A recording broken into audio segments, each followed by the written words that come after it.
Kaixo, gaur otsailak 11 emakume eta neska zientzialarien nazioarteko eguna ospatzen da. Emakumeek zientzian duten parte hartzea aldarrikatzeko.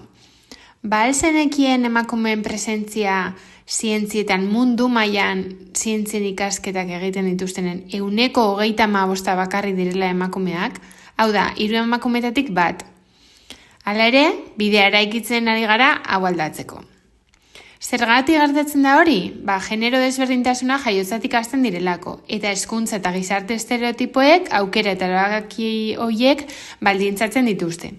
Emakumeek unibertsitateko tituluen 60% lortzen badute ere, zientzia arloetan 100%ak asko jaisten dira. Joera horiek oztopatzen dituzte, erreferente femenino faltak, historiako aitorpen eskasak, eta horiek izango lirateke arrazoi nagusiak.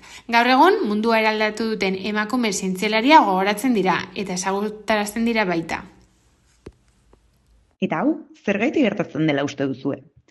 Zientzian, emakume gutxiago aritzeko joera, ez da emakumeek gaitasun gutxiago dutelako gertatzen, ez dago oinarri biologikorik. Gehienetan, faktore sozial eta kulturalek eragin handia izaten dute gure ikasketak edo lanbidea aukeratzerako orduan. Izan ere, bokazioa eta ikasketak aukeratzea ez da bakarrik pertsona baten erabakia. Familia, eskola, gizartea eta genero estereotipoek eragin handia izaten dute. Besteak beste, familien egoera sozioekonomikoak, gurasoen hezkuntza mailak eta sinesmen edo itxaropenak eragin handia izango dute gure ikasketak edo lanbidea aukeratzerakoan. Gainera, guraso edo ingurunearen portaerak ere desberdinak izan daitezke neskak edo mutilakarenaren arabera zientzia ibilbidearekiko. Eta honek asko baldintza dezake gure erabakia. Horregatik, beharrezkoak dira emakume zientzialari erreferenteak bai irakaskuntzan eta bai eguneroko bizitzan, estereotipoetatik urrundu eta zientzian nesken parte hartzea sustatzeko. Izan ere, komunitate zientifikoan ere, beste arlo askotan bezala, emakumeak ez gaude berdintasun egoeran oraindik. Diskriminazioa pairatzen dugu. Ez da iritzi bat, errealitate bat da.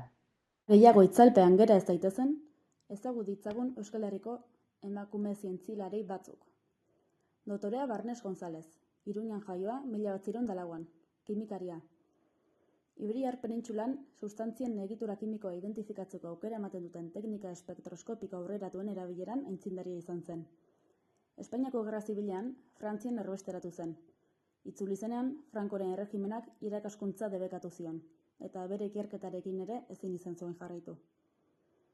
Lourdes Sansa, Andoaindarra, 1921 jaioa. Zientzia materialen ardurauna. Euskarazko lehen hiztegi enziklopediko osoaren editoretako bat izan zen. Ordutik, Eluiaren 100 argitalpenen ardurauna izan da. Azken urteotan, zientziaren hezkuntza sustatzen duten proiektuetan dabil. Maria Jesus Esteban Galarza, Alonso Otegitarra, 1955 jaioa, matematikaria. Matematika euskaraz landu zuen lehenengo zientzialeteko bat izan zen. Bere ibilbide profesionala Frantzian garatu du eta Frantziako ikerketa zientifikorako Zentro Nazionalean ikertzailea da. Nazioarteko izendapen eta sari ugari ere jaso ditu. Uxue Lazkano Dobao, Bergaratarra, 1985 jaioa, biologo konputazionala. Euskal Herriko Unibertsitatean biokimikan eta biologia molekularrean lizentziatua eta bioinformatikan espezializatua. Teknika konputazionala erabiliz, prostatako minbiziaren prozesu metastasikoen ezaugarri molekularrak ikertzen ditu.